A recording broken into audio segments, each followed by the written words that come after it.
Do you like sci-fi, fantasy, action, adventure, and comic books? Then you've come to the right place for your weekly dose of anything and everything geek. So strap in and let's get this show on the road. Welcome to the Science Fictionary Podcast.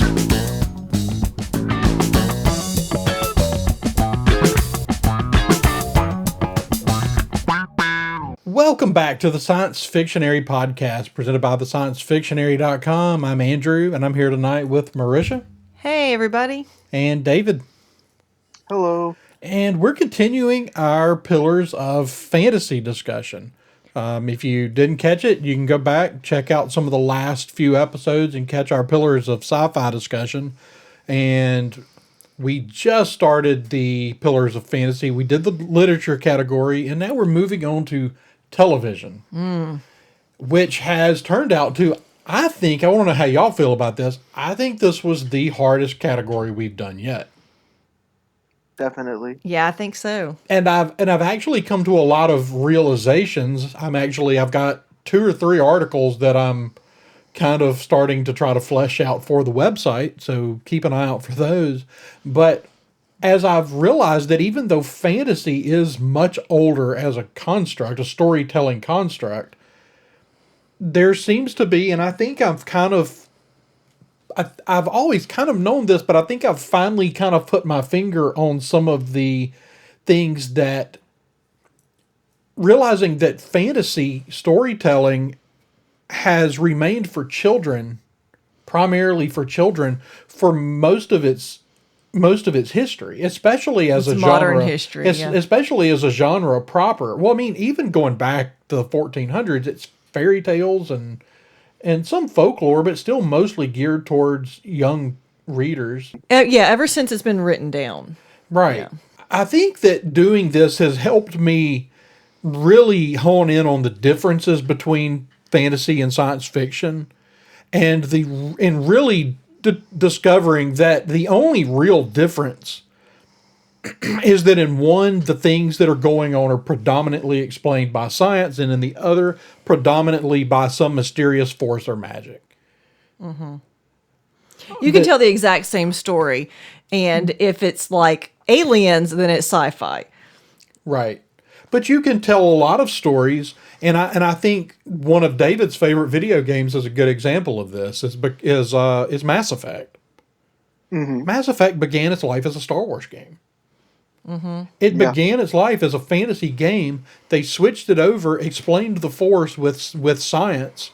You know, the different things that would have been the Force, altered them a little bit, explained it with science, and created a whole different thing, but started with the same foundation.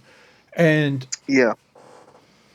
But the thing that has surprised me is that science fiction also started out as predominantly for kids.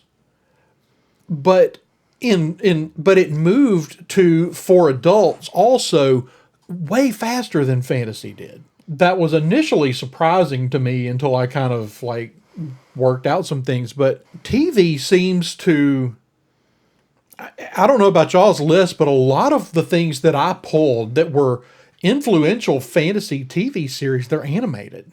They're explicitly made for kids. And I have a couple of those, yeah. And so you're making fantasy for kids, and because of that, like, I don't feel like in the heydays of science fiction, the 50s, 60s, and 70s, even though we got some great science fiction after, the core of science fiction TV and movies all came out of and some of the best literature all came out of the 50s, 60s, and 70s. Well, a lot of the best fantasy literature comes out of the 50s as well.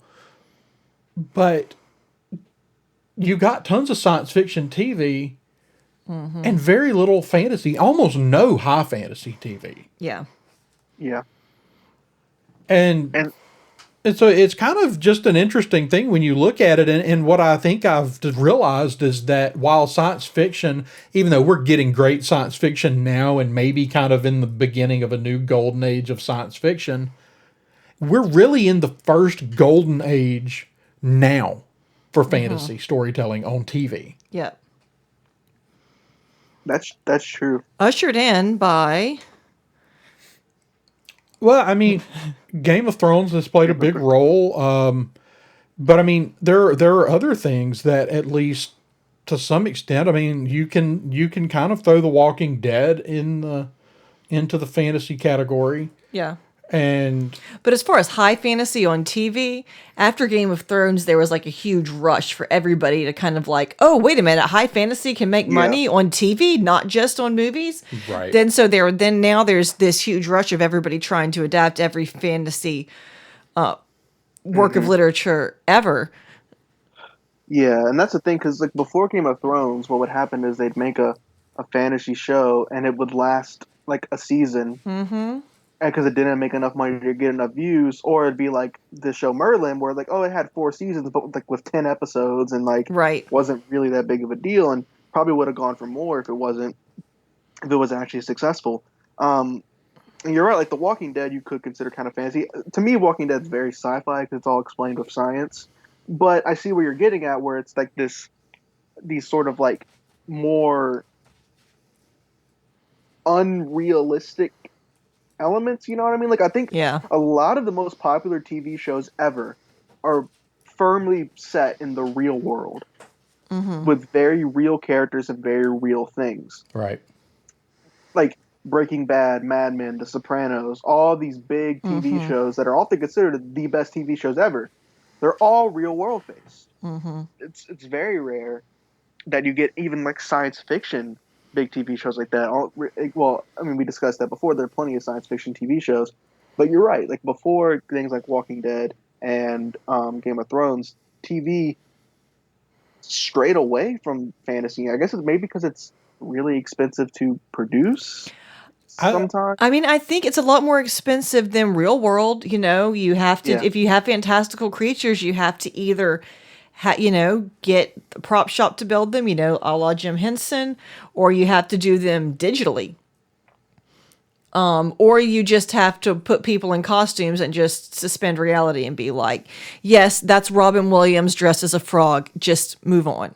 Right. But I mean, that's one aspect of fantasy. I mean, you can still do, things like, and I guess they had some of that, but their budgets weren't big. Hercules, the Legendary Journeys. Right. But that was kind of expected to be. I mean, it was kind of B entertainment, right? It was kind of supposed to be a little cheesy. Right. It's a little camp. Unlike, Game of Thrones, for example, and this new crop that we're seeing of fantasy, where it's like, it looks real. Right. That's a completely different animal. And I do think, but I think you have some of the same challenges with science fiction, with putting it on screen. Yeah. And making it believable. Yeah. Because, like I said, the two are not very different. Right. Yeah, that's true. It's really, and what I also discovered is that a lot of the TV that's out there, other than animated stuff, a lot of it is what we would call low fantasy. Specifically of the brand where you might have someone or something where everything's normal. It's our world. But like there's this fantastical element that if any of our characters ever like saw what it really was, it would shock them. Right. Right. The X-Files is kind of like that. The X-Files certainly kind of plays some of those fantasy elements. So does the Twilight Zone. Yeah. We kind of talked about that a little bit, but the Twilight Zone deals heavily in the fantastical, things that are never explained to us. Right. It's just that it's always a question. It kind of gets like sci-fi is where people just assume it falls, but it's a little bit fantasy, a little bit horror, a little bit sci-fi. It's just depending on the day. Right. Sometimes just straight out social commentary. Like the One-Armed Bandit. I'm sorry, that's like my least favorite episode of television I've ever seen. Maria's just trying to see how many episodes of the show she can mention the One-Armed Bandit. I really, really hate that episode. I don't want this to be like our pineapple. Like I don't want somewhere in every episode like Marisha squeezing in the One-Armed Bandit. Like me squeezing in Big Brother. Yes, exactly. Right. It's like some of the episodes you have to play it backwards, but if you play it backwards, you can hear Marisha saying, "One-Armed Bandit." That's good. Like Beatles albums, huh? Yeah. Got to play it backwards so you can fully appreciate it. But yeah, like whenever we go to do these lists, I do try to think of them off the top of my head, and most of the stuff that I originally get down is like stuff that I know already, but I do research to see where other people's heads are at, see what I didn't think of, and it really comes in handy. And on all of these lists, what kept showing up for me were The Twilight Zone and Stranger Things, Yeah. which to me are both largely sci-fi, especially Stranger Things. It's very sci-fi. I mean, there's some fantasy. I'm sorry for my dog barking. If you can hear that, there's some fantasy elements to it, sure, but it's all explained by the scientific. Exactly. And I think when you don't, at the point where you're watching and you don't, maybe the first season when you're watching it and you don't really know what's actually happening, that it appears to be fantasy. And it does get into, I mean, they're doing a lot of the Lovecraftian type monsters. So they're borrowing heavily from fantasy, from existing fantasy genre. They're playing Dungeons and Dragons. So much of it's centered around D&D and Lovecraft. I mean, they're even calling them the Demogorgons. They're even giving them names from Dungeons and Dragons. Right.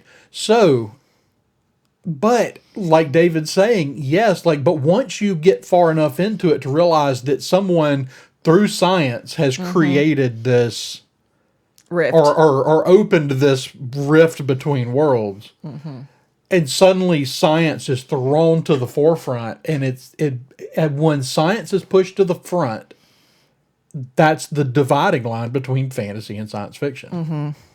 You can have fantasy with scientific elements. If somebody said, right, yeah, and I wouldn't be offended if somebody said Stranger Things is a fantasy show. No, it certainly has those elements. See the case being made. It's just that kind of as I've really kind of read, and I'm saying all this, and Stranger Things is written down here on my list, but one of the things is I've really dug in and found myself going down these rabbit holes and spending hours in here reading about just the genres. Not looking at specific things, but just reading about the genres, the history of the genres, and realizing that a fantasy story can have scientific elements. Star Wars. But it's when science takes the front, when science becomes the driving force. Whenever there's a lab and people in white coats are the antagonists, I cease to think of it as fantasy. Right.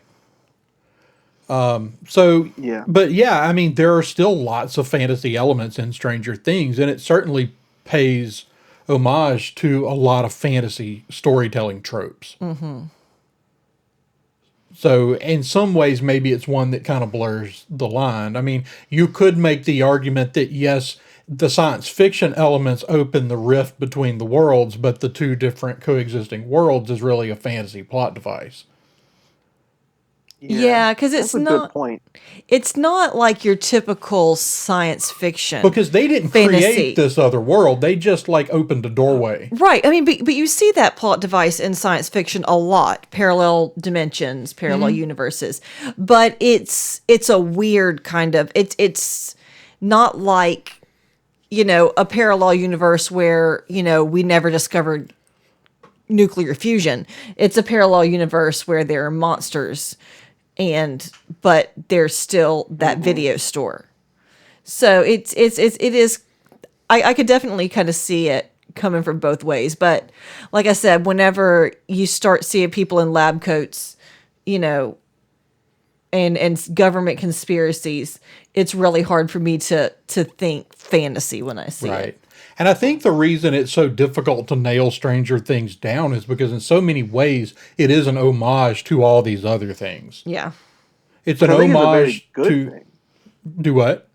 I just think it's a very good thing. I Yeah. like that about it a lot. No, that's actually, I think that's why it's been so successful is because it's paid homage to some of the great science fiction and fantasy stories out there.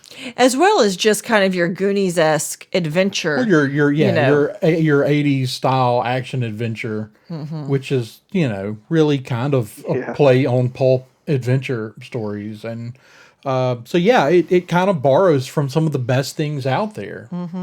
And they created something really wonderful with it. But let's kind of dive into the list, and I really like this list. For me, I don't know about y'all, but mine are kind of all over the place. Me too. David, I'll let you kick this off. What have you got on your list? Well, I'll go ahead and get this one out the way because I think we'll all agree that this is definitely the really one standout fantasy show that has ever been produced, and that's Game of Thrones. Based on the Song of Ice and Fire series by George R. R. Martin. This show took the world by storm. It is probably the most influential TV show of all time at this point.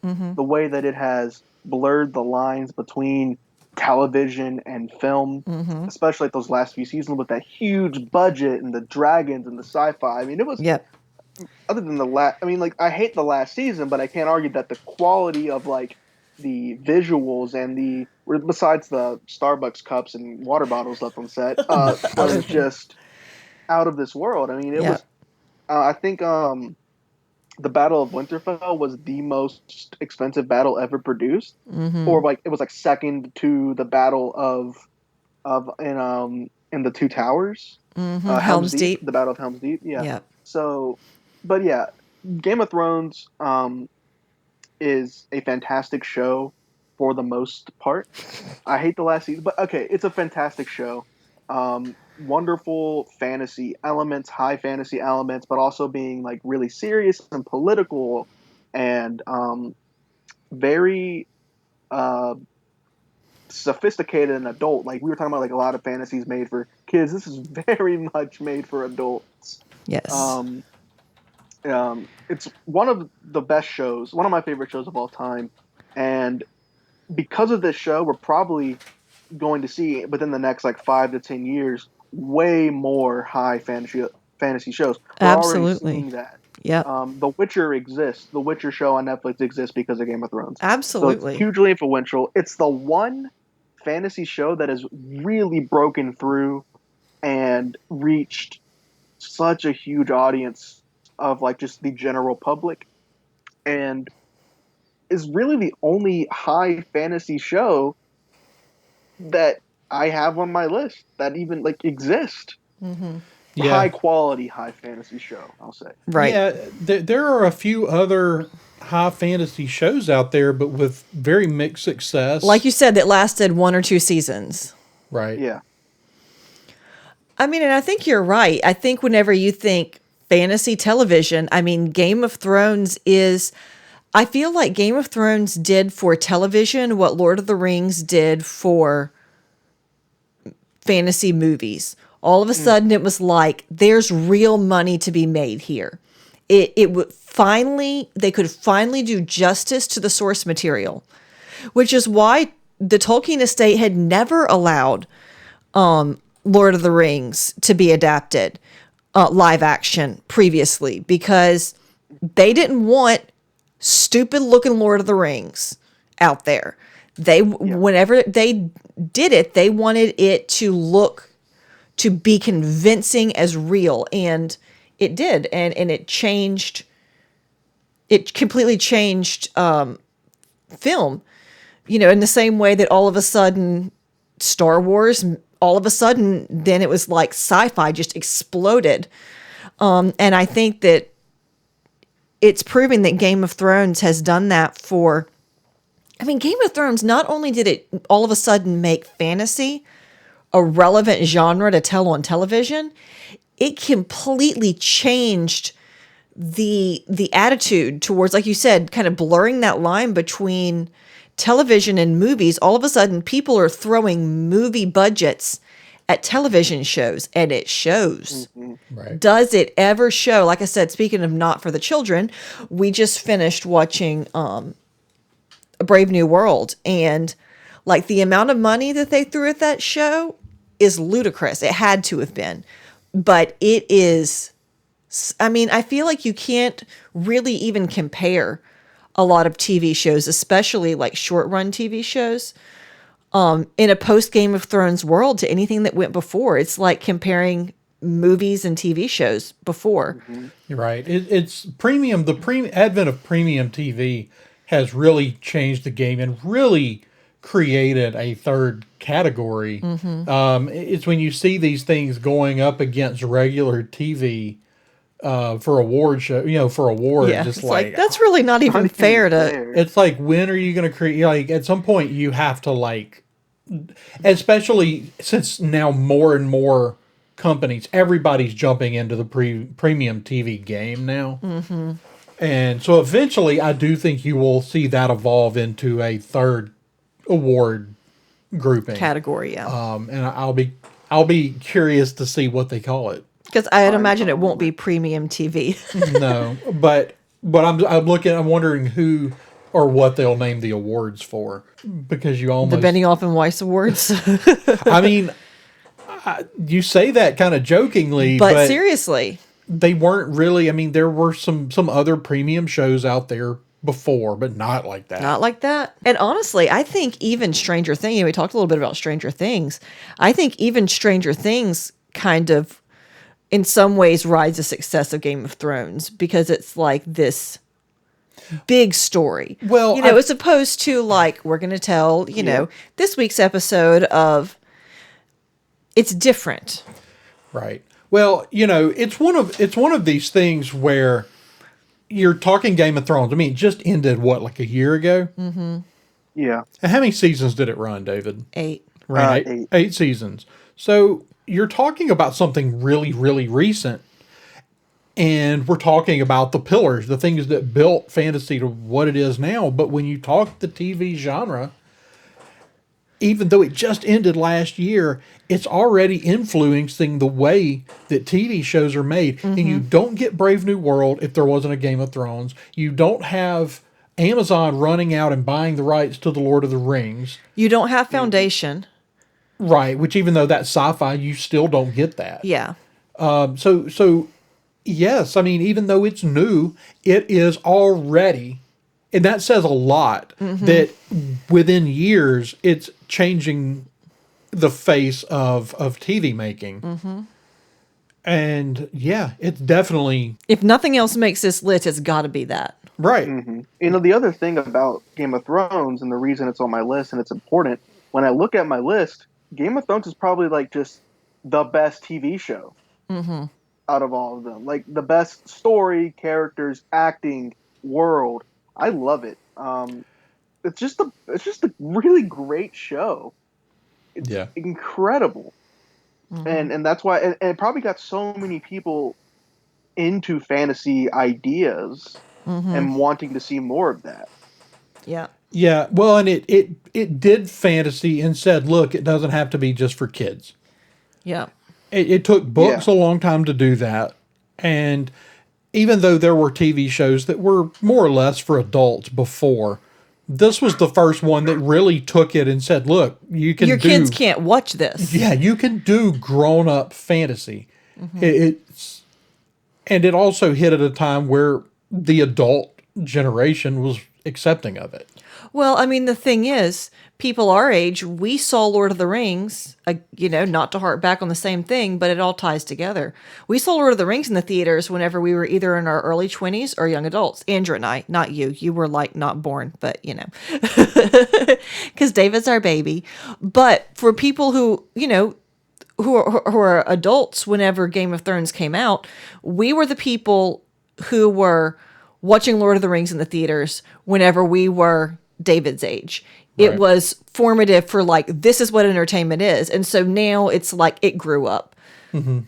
It's like in this, now that's what we were ready for as adults. Now that's when Game of Thrones managed to hit at that exact moment whenever all those people who discovered fantasy 20 years ago were ready to really see an adult version of it.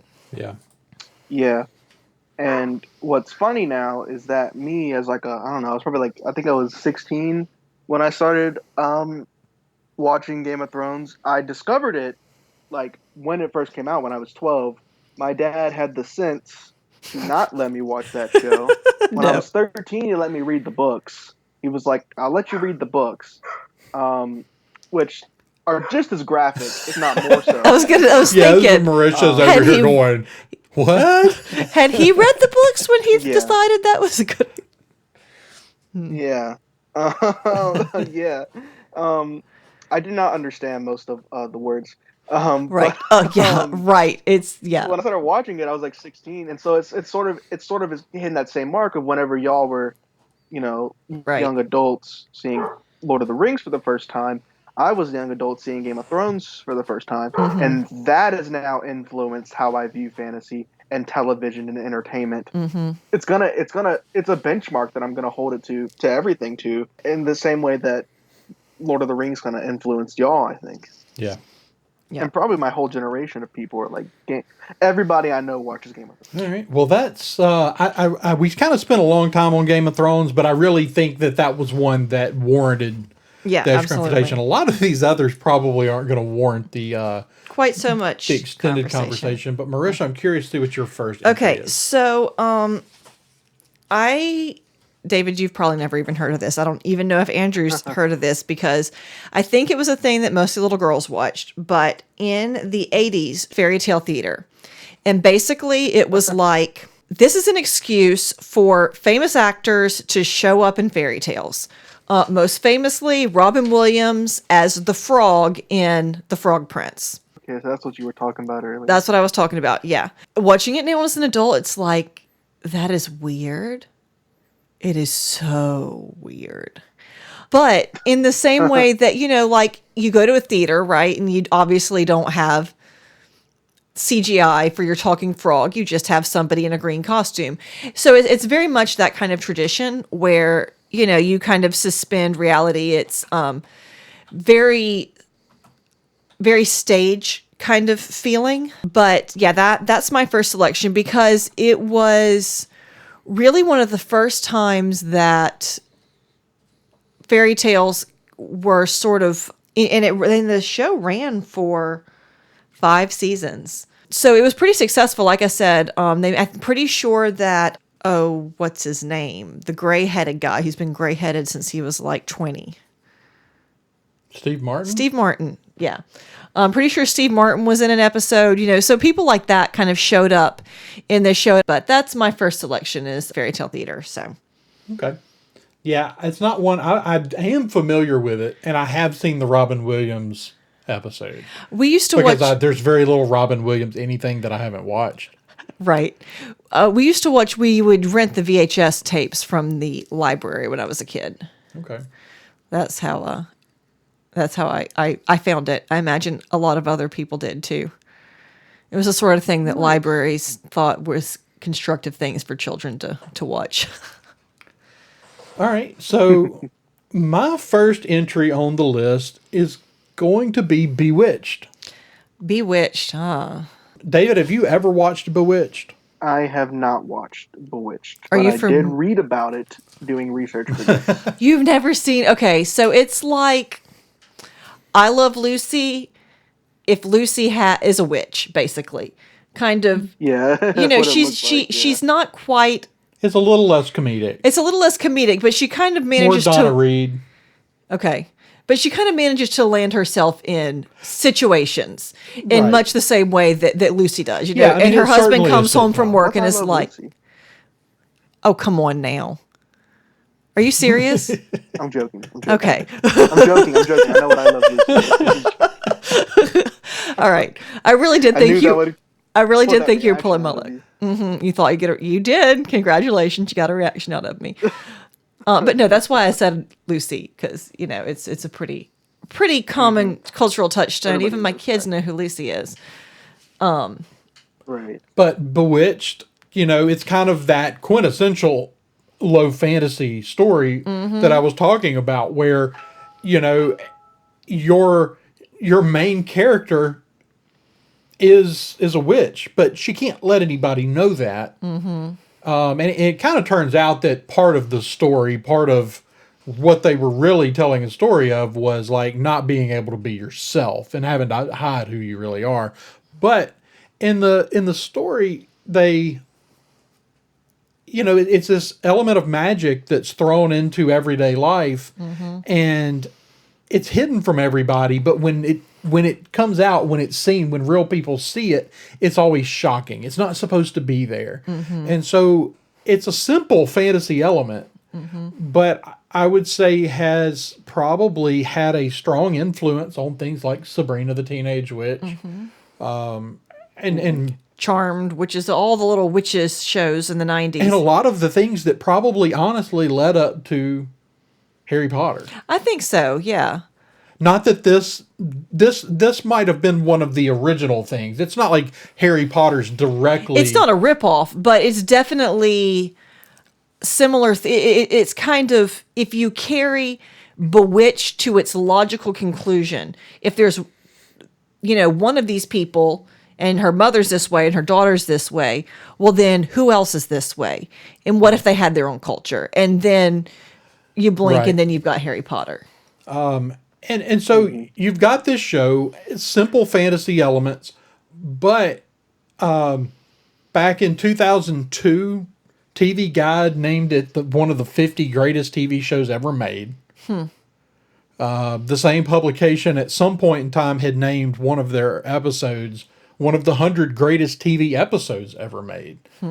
So you're really talking about, even though the fantasy elements are simple, you're talking about a very successful fantasy television show that was watched by people of all ages. Yep. And it definitely spawned a lot of, because we were talking earlier, Andrew and I were talking about I Dream of Jeannie, which was created to Compete with Bewitched. And not to mention things like Sabrina the Teenage Witch coming on later, which are all like direct ripoffs of this plot. Sounds very influential to a personal favorite of mine, Wizards of Waverly Place. Ah, yes. Quick shout out to that one. Uh-huh. Yeah, but that sounds like a worthy inclusion. All right, David, what have you got next? My next one is Supernatural, the CW show that has gone on for like freaking Ever? 18 seasons or some crap. Uh-huh. Yeah, I think it's actually like 16. I think it's still going. Actually, Yep. Did it end? It started in 2005. I know, huge show. Uh-huh. Still going for a long time. I haven't seen all of it. I've seen enough of it to speak about it confidently and say that this is a pretty good fantasy show. Uh-huh. It's of course about two brothers going across the country. It's very X-Files-ish, and they're going across the country, solving different like fantasy related things, demons, witches, monsters, stuff like that. I describe it as X-Files if it was about strictly fantasy. Right. It was Supernatural about has witches been instead of very- aliens. Exactly. It's been very influential. It's been very popular. A lot of people I know watch this show. A lot of people are really into it. I personally know people who watched this show and then started reading more fantasy because they really like this show a lot. And just the fact that it's been around since 2005 and is still going strong, it has such a huge fan base. It really does. And it's one of those is one of the few fantasy TV shows that regularly like has heavy fantasy. It's like very low fantasy, like you were saying, but it has like fantasy themes, demons, monsters, witches, magic, stuff like that, and is very popular. And that's why I think it belongs on the list, just because of how popular it is and how it features those things. And actually, I think it's pretty good. I'm not the biggest, I like that. I've seen all the CW superhero shows, but there is sort of the CW format to their shows, and Supernatural does fall into that trap sometimes. I'm not the biggest fan of that, but I think it's a pretty good show with fair effects, and it doesn't stray away from its crazier, weirder, supernatural things. And I think it's pretty good show. Well, there's something to be said for any show that has run 320 episodes. Yeah, really. Yeah. Any show that can do that in this era of TV is doing something right. Exactly. Yeah, and just the huge fan base that it has is enough for it to be on this list of being super influential. And I'm sure we'll see once the show is, like, I'm sure in the years to come after the show's over and it's gone from a little bit, we're going to see other shows that are going to come up that are going to try to follow that supernatural format. They want to be the next supernatural. Well, Constantine kind of did, didn't they? Without as much success. Constantine did try. That poor show lasted, I don't even think it got like a full season of episodes. But yeah, Constantine is that's a great example. I was thinking about Constantine earlier. It did kind of try to follow that, and I'm sure many, many more shows will come in, and the rugged, charismatic guy who's gonna go across the country checking out different supernatural things. Right. Well, I mean, you've seen a lot of shows that have tried to mimic this. I mean, Grimm. Yeah. Tried to pull this exact same thing off, just in a different time period. So, yeah, it has certainly influenced the genre in, I guess, what you would call dark horror or... Dark fantasy. I mean, sorry, dark fantasy. Supernatural fiction. Yeah. So, yeah, that's a great entry. Marisha, what do you have next? Okay. So, I may get a little bit of pushback on this one, but we've been talking. Well, okay, so y'all, I'll give y'all the right to veto this one if you can give me a good enough reason. How about that? But I was kind of thinking, because we were talking about some superhero stories kind of having really supernatural or magical kind of elements. And I think one of the most standout in that category is Wonder Woman. And so consequently, I think that one of your really early shows, I mean, Diana of Themyscira is the daughter of a god. How much more fantasy can you get than that? Now it obviously falls in a really modern setting, and it's obviously Wonder Woman. So it's a little different than most fantasy, but it's been so influential it's been influential not just as one of the first examples of an early example, not say one of the first examples, but an early example of a really successful superhero TV show, and one of the few examples of a really successful fantasy show up to that point. And also one of a really early example of a really feminist kind of agenda on television that actually got some traction. You know, that's been done a lot of different times without much success, because turns out people don't like their entertainment to preach at them. But this one was entertaining enough that people were willing to buy it. So no, I won't push back on that one at all. I mean, I considered it. It's a good one. I mean, you're talking about one of your more high profile fantasy based superheroes. You're talking about a successful show that was successful for a number of reasons, but really is one of the, like you said, one of the first solid examples of successfully doing superheroes on TV. So yeah, I have no issue with Wonder Woman on the list. No, I like that entry. I thought about what's like superheroes, but I couldn't think of a show to put on the list. Wonder Woman didn't cross my mind, but yeah, I think that's a great entry. I totally agree. My next one, I've got several things, and I'm sort of still wrestling with some of them here, but I think I'm going to go ahead and put Hercules: The Legendary Journeys on the list. Again, how much more fantasy can you get than being a demigod? The quintessential sword and sandal fantasy. It takes elements. Of course, you're doing Hercules, so you're doing a character from mythology, but you're drawings from the same elements that you're doing all of these wonderful, fantastical creatures. They did a really great job with for the time. All these great side characters, all these people involved. Ted Raimi, Bruce Campbell, people like that involved with it. It of course spawned Xena Warrior Princess. They ran simultaneously and crossed over all the time. So you might even kind of So you almost lump them just have to together. lump them together as one thing because they really are in a Yeah. lot of ways. Yeah. Because you never I've knew heard which. a lot more about Xena Warrior Princess. Almost seems to me that Xena Warrior Princess is even more popular. Maybe. But still, even if it is, it still came from the Hercules show. Is that Lucy Lawless? Mm-hmm. What were you saying, David? I'm sorry. Awesome, because no, you're fine, you're fine. Yeah, I mean, I think a Sword and Sandals show definitely belongs on the list somewhere, and I think that's a great entry. I support it. That brings us back around to you, David. Yay. So, I'm surprised one of you guys have not mentioned this yet, because I figured you're probably bigger fans of it than I am, but I'm going to go with Buffy the Vampire Slayer. Aha, it's on the list. My next.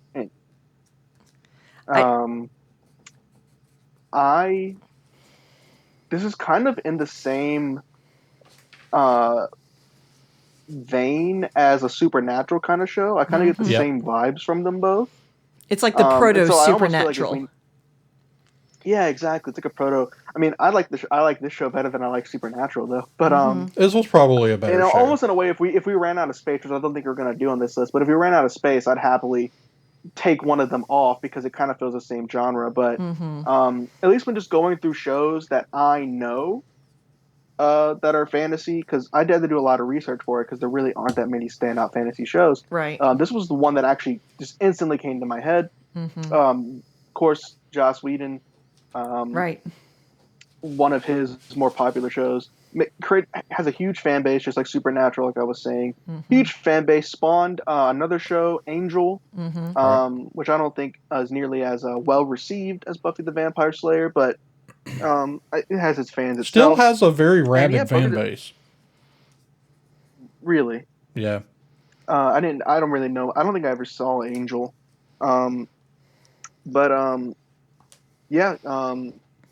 Teenage girl fighting vampires. Pretty simple, low fantasy concept, but one that I think created a really entertaining show full of fantasy elements. And just like I would say with Supernatural, a show that has that big of a fan base that is also very fantasy based just allows it to be on this list. Yeah. Just because of how much people love this show. And I think it's a great show. I love the show. There's a lot of... I like it when it delves into like deeper fantasy concepts. But also it does a great job staying in the real world, and that creates a really interesting show. It's almost like it's grounded while being really fantastical. And of course, deals with vampires. So almost in that horror fantasy element. Yeah. So yeah, Buffy the Vampire Slayer. Like I said, I figured y'all would have picked that. I figured y'all are bigger fans than me. We both had that on our list. And it started off. It was a movie first, with different. Yep. It was a movie that became a TV show. But it's really like it took Hilary off. Swank was in it. Yeah, there's a lot of people. Christy Swanson. Donald Sutherland were kind of some of the leads in it. And it was... Jeez, I thought Donald Sutherland had been 80 forever. I guess he wasn't. Right, but this was back in 1992, written by Joss Whedon. But its popularity stems from the TV show. So this is the list it belongs on. So yeah, it's definitely. Definitely a good entry on the list. Yeah. All right. Well, I'm going to go. If Game of Thrones is the obvious selection in the live action category, I think that one of the selections that just has to go on the list in the animated category is The Last Airbender. Yep. This show was so popular when it was made and has continued to have a ridiculously rabid fan base. The number of adults who are really invested in the character arcs of these cartoon characters is unexpected. And I think it speaks well to the fact that it continues to attract not just young fans, but as the best entertainment does, I think, all the best children's entertainment, it manages to entertain the children and also have enough to say that adults are actually interested in it as well. Not just adults, who watched it as kids. Some things people love because they saw it as children and the child in them is still interested. But this one seems that a lot of people find it as adults and are still invested in it. So I think that The Last Airbender is just, it's just been such a pillar of conversations about animation and storytelling and the way to do the right way and the wrong way to adapt a story into a movie, for example. But it's one that has continued to really hold its own. When did it even start? I don't think I wrote that down. Oh, 2005. So, it's 20 years old now, almost. 15 years old now. And it still has held up really well. So, there we go. That's my next contribution. I definitely agree. That was also on my list for the exact same reasons. Often considered not just one of the best animated shows ever, which it probably is the best animated show ever, it's widely but often considered to be one of the best TV animated. shows. Yeah. Yeah. Yeah, it's widely considered by a lot of people to be the best animated series ever made. And not to mention, it has the distinction of being how Lucasfilm found Dave Filoni. Was directing episodes of Last Airbender. Great. Thank God for Dave Filoni. Yeah, like hashtag give Lucasfilm to Dave Filoni. I'm just saying, just kidding, but seriously. All right, babe, what you got? I definitely agree. All right, so I'm starting to run out of stuff. Other people are taking your selections. Yep. Well, the one I'm actually going to pull right now is Land of the Lost. And I'm going to pull Never that heard one. of Land of the Lost.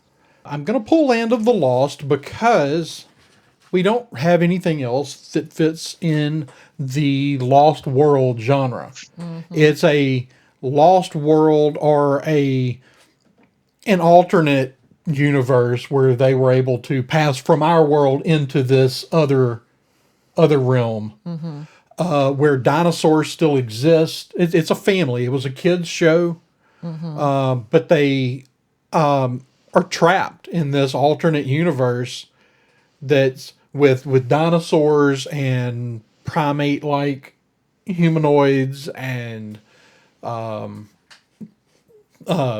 these lizard creatures that are kind of play the role of the villain. It's a little bit cheesy, a little bit campy, but it fits a segment of the genre that we haven't really explored yet.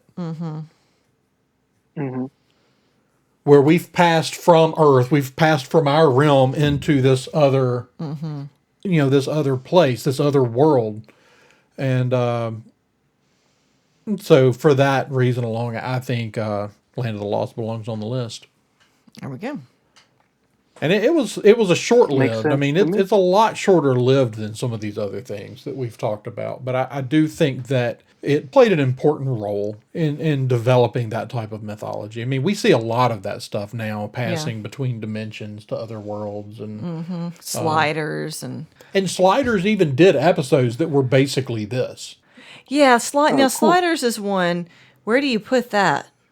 Do you put that in fantasy or you put that in sci-fi? It's sci-fi. I mean, you have that's right. They have a little. That literally created a device that's carrying them from world to world. All right, you're right. We probably should have put that on our sci-fi list.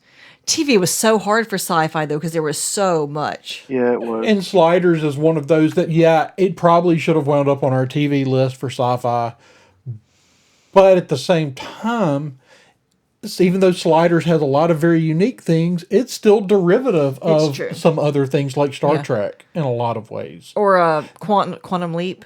But Quantum Even. Leap wasn't on our list, but I know, but it was also derivative of Quantum Leap. right. in a But lot of ways. basically, you're doing the traveling to different worlds and dealing with all these same type situations. Right, just it's a just that the different- world you're traveling to is just an alternate Earth. Right.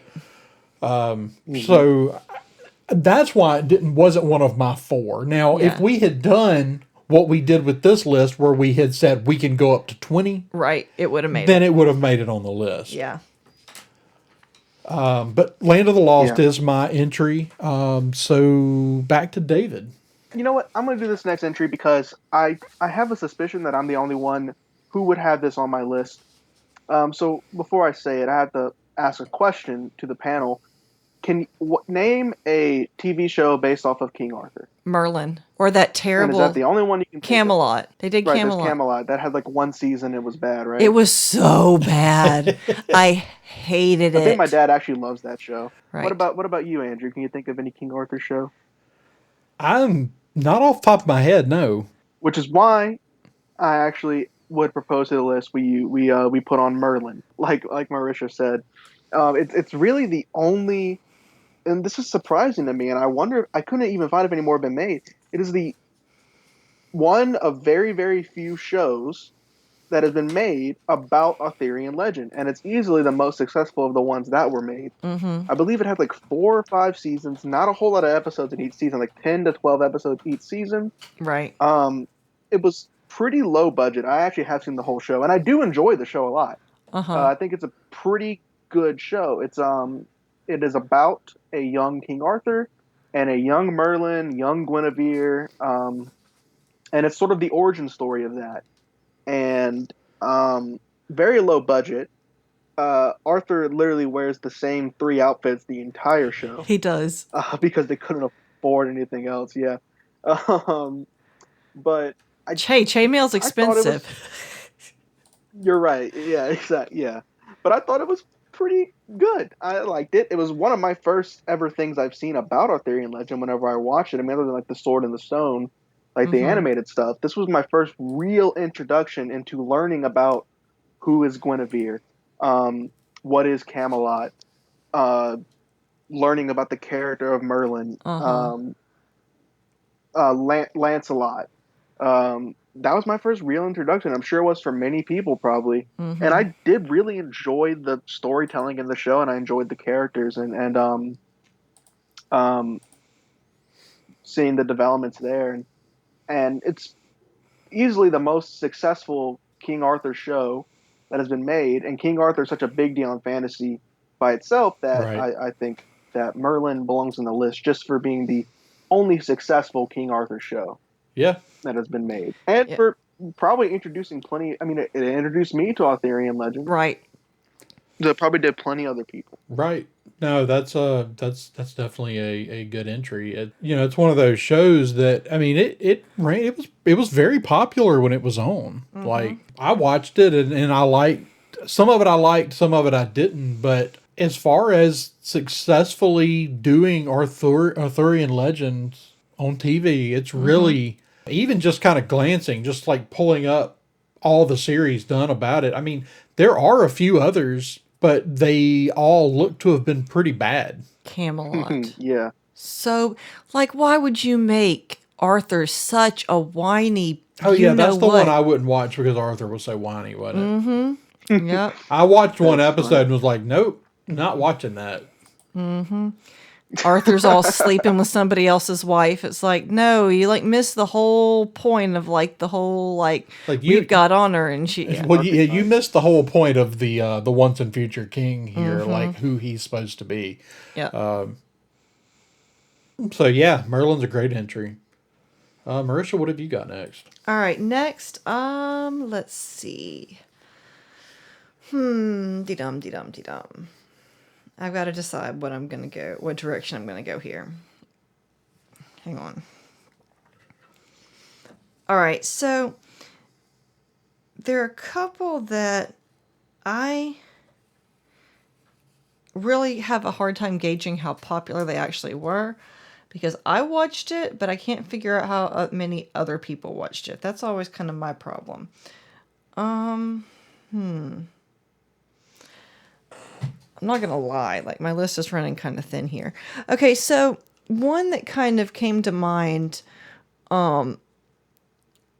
that is again a pretty recent show, but seems to have had a ludicrous number of imitators in really short order, was Once Upon a Time. You know, they did the like fairy tale soap opera thing, and like the next year it's like everybody had a fairy tale soap opera thing going. Mm-hmm. I mean, like at one point there were like 4 of them on TV at one time. Some of them have been better than others. Once Upon a Time has really been hit and miss. Sometimes it's great and sometimes it's just abysmal. But it was really successful, you know, pretty much up until that last season, whenever all of its main actors decided to go do something else. And they were like, we're going to keep doing it anyway. It wasn't, they just really should have quit, because they really did some weird they really did some weird thematic things. But Robert Carlyle, that's his name, right? From SGU? Yes, Robert Carlyle. As Rumpelstiltskin was just phenomenal. He's my favorite thing about the show.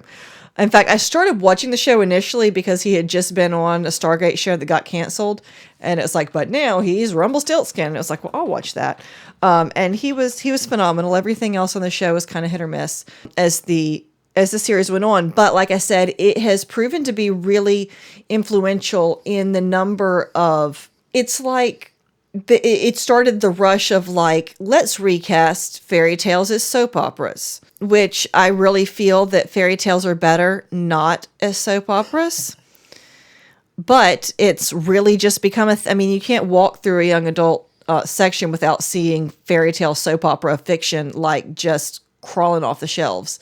It's either that or vampires and werewolves. So I guess if I've got to choose one, I guess I'll go fairy tale soap operas. But here's a pitch for other more original things. So how about that? That's my begrudging selection.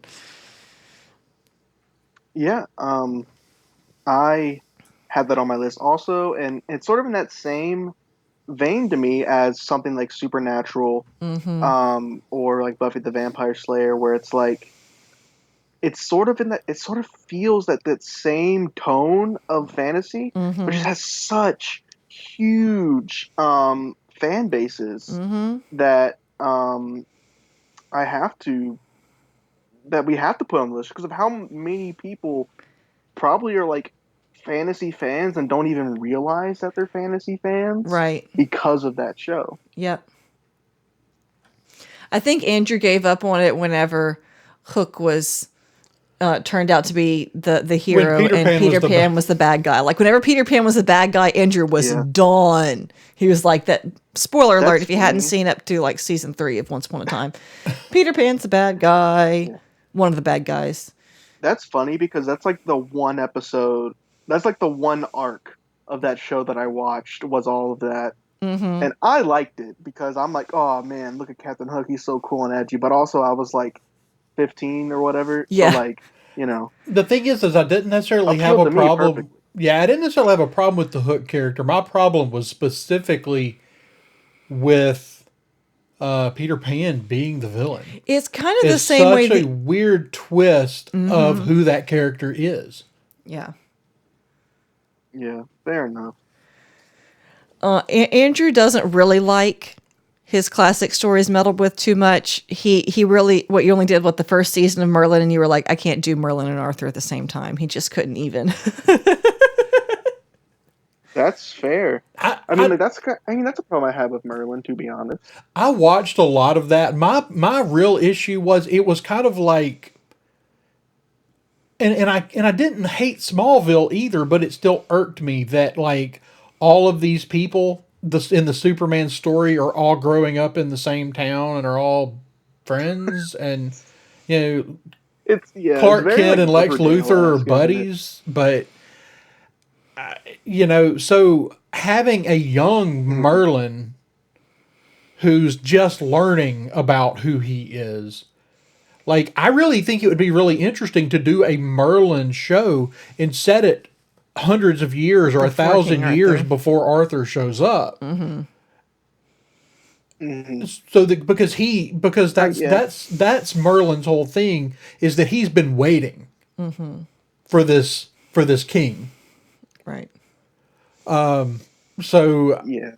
it was weird to me, but I did, and I watched more than the first season. I watched most of Merlin. Did you? Yeah. Okay. And there's a lot of it that I really do like. So I've got another one, and I wrestled back and forth, but I would be remiss if I didn't add a animated series, because as I talked about before, so much of the early television fantasy genre came in the form of animation, and there were some series that are still considered to be some of the best animated series out there.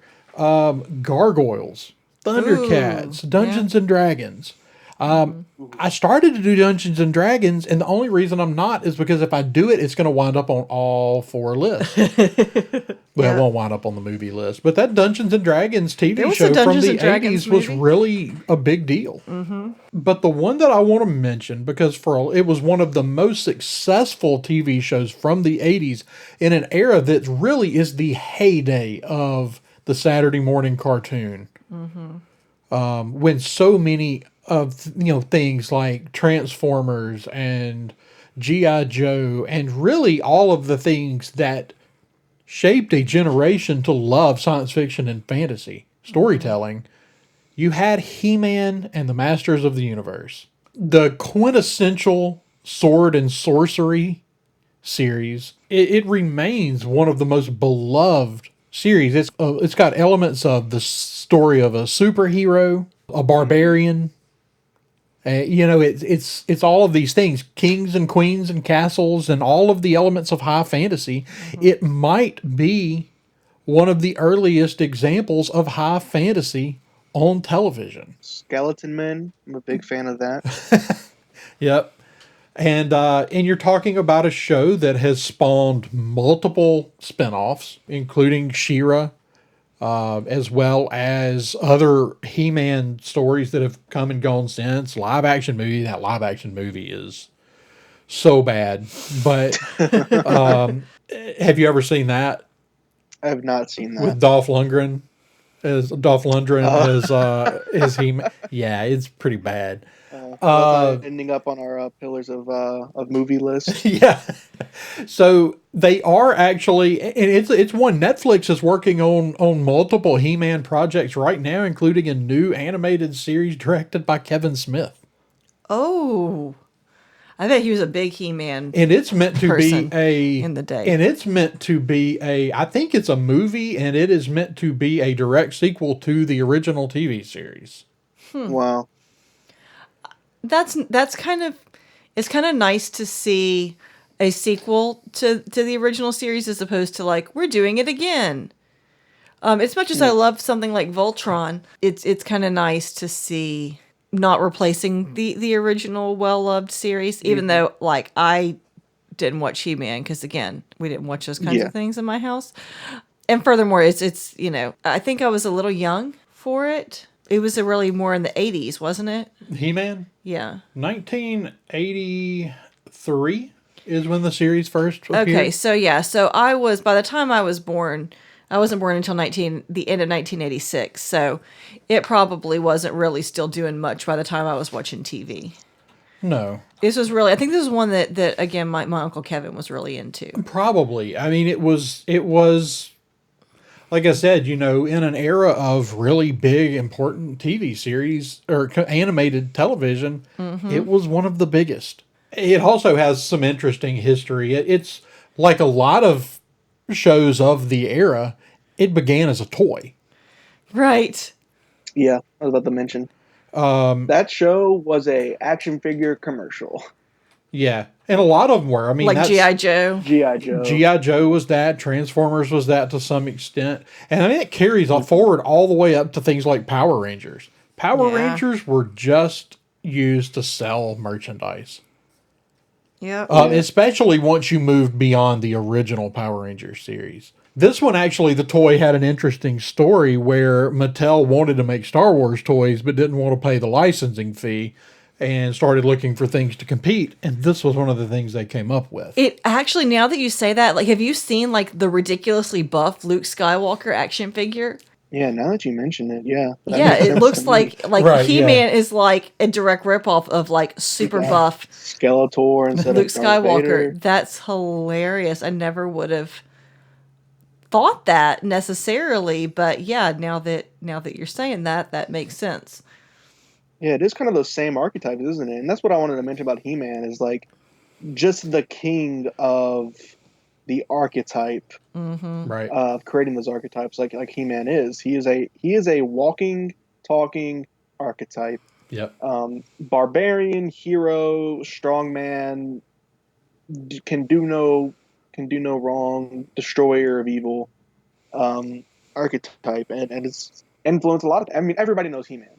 Yeah. Everybody knows He-Man. Absolutely. So yeah, that's a big one. Whether it be the magic or the magic that turns him from Prince Adam into He-Man, or Cringer the pet tiger into Battle Cat, and it's just it's cheesy and it's all that, but it is pure sword and sorcery fantasy, and like I said, one of the biggest animated shows ever. Yep. So that rounds out our 4 choices. Now, since we're down a person this week, that brings us up a little short and makes this one of our shorter lists that we've done. So if anybody has anything that they want to present to be considered for the list, we have room. Okay. And if nobody's got anything right up front, I've got one I can throw out. You've got throw something, out Sabrina David. the Teenage Witch. Sabrina the Teenage Witch, yeah. Yeah. Dude, what about Sabrina the Teenage Witch? That's his suggestion. Okay. Throw that out. Yeah, I mean, But I'll leave that up to the room. Like the witch, like the 90s Melissa Joan Hart version. Yeah. Like the yes. Yeah. That's the one, like, I know, like, Andrew's reading, I know there were other iterations, but that's the one that seems like it really... That's whenever you started to see a lot of those kinds of shows popping up. Like, definitely, yeah. I think they're all kind of following the tradition of Bewitched. So I think, like, Bewitched is definitely kind of the ancestor. But all of a sudden, after Sabrina the Teenage Witch came out in the 90s... all of a sudden there were like a whole bunch of those kinds of shows. Right. Yeah. Which once again, that's like my third one that I've thrown out that feels like Supernatural and Buffy the Vampire Slayer and stuff like that. So I'm not like attached to it. I'm not like personally a fan of it. It's just when doing my research, it seemed to be very, very popular and loved and influential. It was, and I guess it really boils down to figuring out how it relates to Bewitched. Yeah. Do we say that does it do something different that once again pushed that? I think it just made it relevant again. Yeah. I think it just made and for that alone, I mean, you're talking about, prior to Bewitched, the whole idea of a witch was the long nose with the wart on it and the the black cauldron and the black cat and flying on a broomstick. Right. The Wicked Witch of the West. Exactly. Yeah. So these shows really altered that whole concept. That narrative was different. Which again is, I really feel like what changed the narrative enough that you can have a thing like Harry Potter. Yep. And so for that alone, just the fact that these things are some of the foundational things the things that laid the groundwork to do Harry Potter, so that you don't just throw Harry Potter out there and everybody goes, aren't witches the bad guy? Right. Yeah, it kind of there's some kind of things that kind of soften the ground up a little bit. Right. Yeah, I think that was worth consideration. Yeah. Yeah, I think so. All right, so I've got two things that I think are worth talking about, but I can't decide. So one of them is Legend of the Seeker from 2008. It's kind of interesting. It's one that I feel like in a post Game of Thrones world, it's one that I expect somebody to pick up and do in a big way. The books have been really successful. They're like a bunch of them. But the show was really good. The graphics were really good. The acting was good. You know, the show was actually really good. And I think really it was mostly disputes with, they were supposed to, there was talk about it moving to sci-fi, but it just didn't after the second season. And so it just kind of fizzled. And there was a big, there was a big crowd campaign to sort of like bring, Save Our Seeker. There was a big Save Our Seeker campaign, back in 2005 or so. So anyway, that one's my kind of one that was on my list that might be worth consideration. And the other one, again, that wasn't totally original, but sort of spawned a lot of imitators immediately and has kind of continued to do so, is Heroes, which was, I think, most succinctly described by Sheldon Cooper in Big Bang Theory as, it started off and was our favorite thing, and then by the time it ended, nobody cared. Right. Yeah. I mean, it just like, man, when that show came out, let's see. And you would have been a young teenager, right, David, when this came out? When did it come out? When did it come out? 2006. No, you weren't. What year I were would you have been born? 6. You would have been 6. Okay, see, you were little. You were too little for it. But I do remember watching my dad watch it a lot when it came out.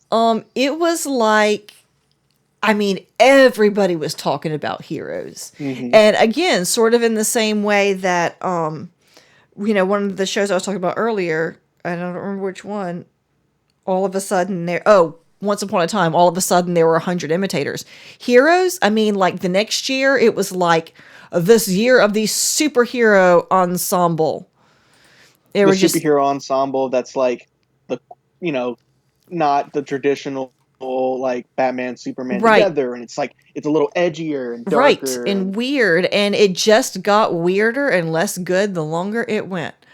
I've started to watch it, and my dad said, "Don't even bother because it's just gonna disappoint you." Now, I do have to say, I did like the revival, like the 10 episode one-off revival that they did. Oh yeah.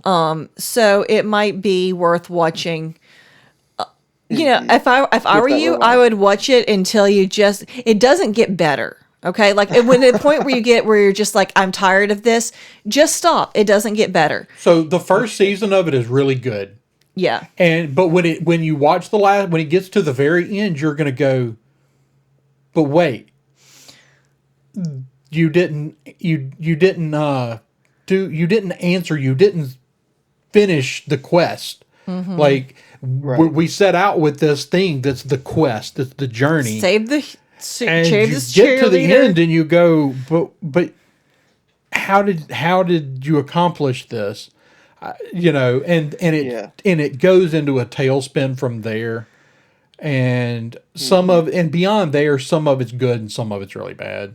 And it kind of got caught in some of the stuff that the CW programs have an issue with, where you kind of felt like you were rehashing stuff. Yep. It was like, oh, now this character is tired of being a superhero and has angst. Oh, now this person is tired of being a superhero and has angst. Yeah. Oh, now they decide they want to be a bad guy. Yeah. But they were always talking it out with each other. They're just going to be edgy. And glare. For something that could be resolved in one episode. It's a 3-minute conversation. Like, you are all grown, daggum adults. Just take 5 minutes and say your words, and then let's move on. So anyway, that was one that I think is worth consideration, because, like I said, it sort of changed superhero TV there for a bit, and definitely had a lot of imitators and it kind of still continues to. So anyway, like I said, we can vote on that. But those were the last two that I sort of had that seemed worth considering. You know, I've kind of got a few other things, but the more I look at them, the more I think some of them were probably more influential in their movie forms. But there's one that I haven't mentioned yet, and it's in the animated category. And if I was doing one animated show, I would still pick He-Man. But if I was going to do a second one, I would choose Dragon Ball Z. Oh! Dragon Ball Z is a great fantasy story. It comes from a different place. It's easy to forget. You know, you don't think about it. It starts on Japanese TV in 1989. It's a lot older than a lot of people think it is. Wow. And it was largely, it had a huge impact on American animation. It had a huge impact on bringing a lot of American TV watchers into the anime genre. And on its own, at least I haven't watched anything beyond the original run, but in the original run is a fantastic story. I 100% support this, and I didn't even think about Dragon Ball Z. I think you're right, though. I think it just definitely deserves to be there. Yes, please. I can tell you, like, and that's a, one of the many great things about having me on the show is that I can tell you what, like, youngsters are thinking. Yeah. And us youngsters love that show. It's like when I was in high school, still extremely popular. Still lots of people talking about it. Right. This show that Dragon came Ball out Z when shirts. your Not even like dad was 5. Yeah, exactly, and like not even like a bunch of losers, like cool people like that show. It's a very popular show. Spawned lots of video games, lots of movies, lots of. Oh yeah, that's great. I love that. It's a fantastic story. It's a great use. It's literally Superman, right? The origin is literally Superman, right? But it creates its own wonderful world that is so friggin' awesome. And you say like, oh, Superman, that's science fiction, come from another planet, but no, it's very fantasy. It's kind of Superman meets the Monkey King, which is Japanese. Oh, such a good. Have you seen Forbidden Kingdom? No. Oh, I've seen Forbidden Kingdom, yeah. Yeah. That's what the name of that movie is. Right? King? That's the one with Jackie Chan and Jet Li. Yeah. Right? Yeah. And the kid from Sky High. Yeah. Yes. Oh man, there was a Monkey King cosplayer last time we went to Dragon Con, David. Yeah. This guy Unreal. was unfreaking real. Like, I have seen a lot of cool looking stuff at Dragon Con. He was the coolest thing I have seen. He was like completely believable. Yeah. Totally not related to the conversation we're having, but yes. You should get on the internet and find pictures of the Monkey King cosplayer from Dragon Con because he was phenomenal. I will try. All right. But yeah, Dragon Ball Z. Yeah, like of all the things that we've kind of... It's an epic adventure. Mm-hmm. Of all the things we kind of threw out there as a like consideration, I think that one does one that definitely deserves to be on the list. And the rest of them, I guess. I mean, like how many? That would, if we added all of those, that would bring us to 16. Okay, well, why don't we just keep them all then? And David, did you have anything other than Sabrina? No. Which I'm fine with really. Sabrina on the list. I think that if we add these and round the list out at 16, I think it's a good list. Yeah, I agree. I mean, there's a couple other things, but it's just stuff that feels like another genre that we've already touched on, Right. Yeah. Like I put American Horror Story, I put Charmed, and it's like, okay, we've covered that. And yeah. And Conan the Adventurer was on my list. I didn't actually ever see it, but it just seemed like it was Conan, so it should, But I think it was probably really kind of riding on the success of He-Man at that point. Yeah. And Conan really, like, if you want to look at the success of Conan, you look at the original books, then the comics, and then the movie. Yeah. And that's kind of it. Yeah, like I whenever I was just reading on Conan, I'd never see the TV show enter the conversation. So anyway, but yeah, I think that's a pretty good list. I think. I mean, I think we all kind of like struggled to really and had to do some kind of deep dives to get there, but I think we came up with a pretty good list. Mm-hmm. I agree. I'm very happy with it. And, I thought it was going to be like a lot of stretching. And it still kind of is like, this list, and I compare it to like our, novels list. Everything that ended up on the novels list is like the highest of the highest peak of Right. fiction, period. Exactly. Right. While this stuff is like, oh, we got like supernatural and like stuff that there's a lot of stuff on here that's like, yeah, that's okay. Yeah. But when you look at it in the context of what is an influential fantasy show, I mean, this has got to be it. Yeah. Yeah. Yeah. I think we're right at the beginning of seeing what will be the most influential fantasy shows 40 years from now. Absolutely. Being made right now. Mm-hmm. It's an exciting time to be a fantasy fan for sure. Yeah. And 5 years, Witcher would be on this list, I think. Yeah, I think so. Mm-hmm. I think so, yeah.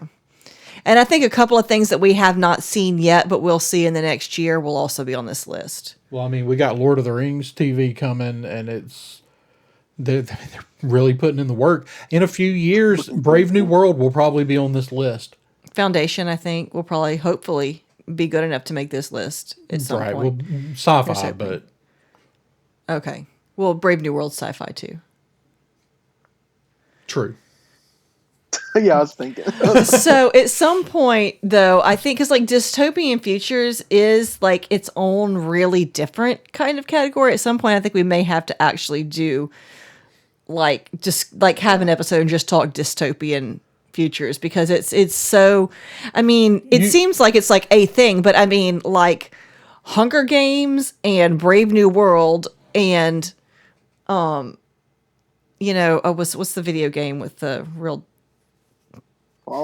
Fallout, yes. I mean, those are two really different dystopian features. You could literally do this whole thing that we've been doing and talk nothing but dystopian. Yeah.